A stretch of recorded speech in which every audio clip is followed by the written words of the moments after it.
All right, so Xbox just teased the new Xbox, the new thing, the next generation that they're working on with that Magnus chip. Okay, let me see here. So right on their X account, it says here, let's see here. The next generation of Xbox console, Project Helix. All right, so let's see this video that they give for it.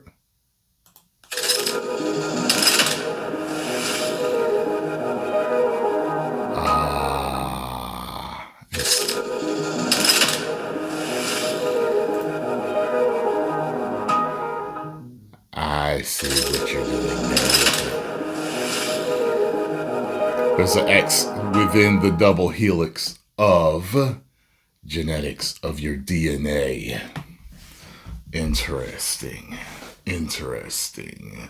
with that.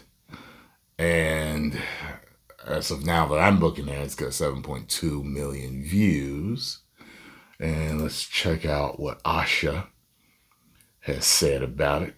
Great to start the morning with Team Xbox, where we talked about our commitment to the return of Xbox, including Project Helix, the code name for our next generation console. Project Helix will lead in performance and play your Xbox and PC games. Looking forward to chatting about this more with partners and studios at my first GDC next week. Interesting.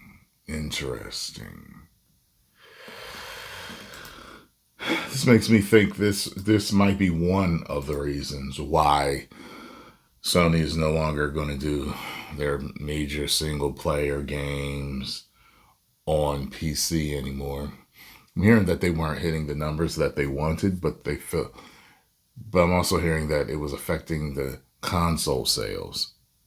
But I guess it would affect it even more if it's on PC, right? And you got Valve coming out with their Steam machine. You've got this.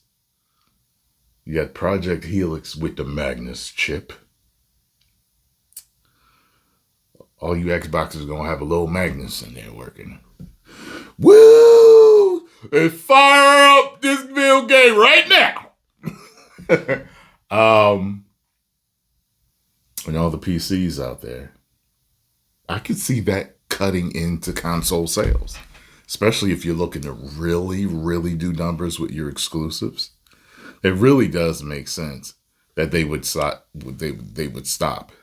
You know, you got all PC, and then you got Xboxers and Steam machiners, all able to play yours. It's almost like without saying it, you're saying this is a PS5, this is a PS5, this is a PS5, this is a PS5. So I think that Sony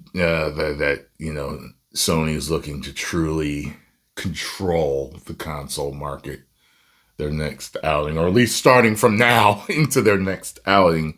That's what they're looking to do. Now, if you're Xboxer out there with this new information, because I've heard about so many Xboxers losing a ton of faith in Xbox. I mean, I lost my faith in it, even though I've got that brick sitting down there in my living room.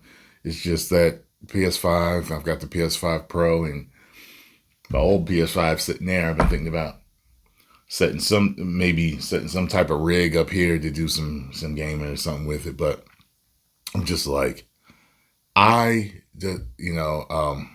seen people come to my channel every once, so I don't see it too much. I don't think they're that stupid, but some of them are stupid enough to think that I'm a Sony pony. No, I'm a Sony guy. I like Sony. Sony's my favorite as far as my gaming console goes.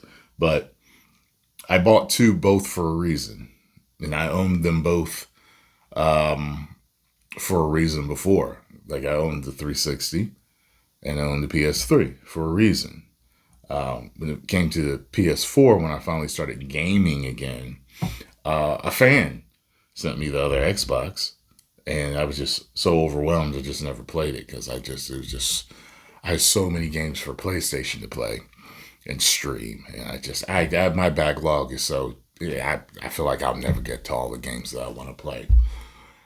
But if the competition isn't great, that means that Sony and Nintendo will be able to Brody us in any way they feel. Now, people always tend to think that Nintendo does their own thing, they're their own thing. And if you'd like to understand why I don't like Nintendo, just look up my video called Why I Hate Nintendo. I don't truly hate them, but, I'm trying to convey a feeling of what I was going through as a gamer. And as a Nintendo guy, you'll understand why I don't like Nintendo. And seeing what they've done now with the patents and everything else that they've been doing, I'll probably never play a Nintendo game again in my life. But, never say never. And I was about to buy the Switch 2. I was about to buy the Switch 2, and then they started doing more cockamamie stuff and, screwing people over. And I'm just like, this company, I don't know who the hell they think they are, but I ain't buying it. But yeah, you don't want them to just be able to do whatever they want to do, because when you ain't got no competition, you do whatever you want to do. And, that could make you implode. You know what I'm saying? Like, look at somebody like WWE. No one's really in their realm. But AEW is damn good. But their ticket prices it's ridiculous. And now they're getting even more and more heat. Them ticket prices are going to come down. I'm hearing they're not selling WrestleMania tickets like they want to. And those ticket prices are going to come down. People are going to be tired of it. But, people are just going to be like, no, they're going to vote with their wallet, So, getting back to Project Helix, I find that interesting. I wonder what they will call it. Will they call it the Xbox Helix? They could. I don't think that would be bad. There's an X. You've already got the logo. Xbox Helix. That's what I would call it. You know what I mean? Or the Helix. But I like the Xbox Helix. You know what I'm saying? I hope that this is absolutely an extraordinary device, and because we need to keep everybody else on their toes, so we're not getting lackadaisical products and BS from these other companies to think they can just walk all over you, because they do that sometimes, you know what I'm saying? But if their competition is good and they're not the only act in town, then there's some friendly competition to make sure that your customers are truly happy and don't feel pigeonholed and pushed into a corner, painted into a corner to only buy your product. Post the comments down below. Let me know what you think. I know you Xboxers saw this news and was like, so yeah. Hope this this thing is definitely worth the money. 10 million subscribers. Look, Helix. Woo!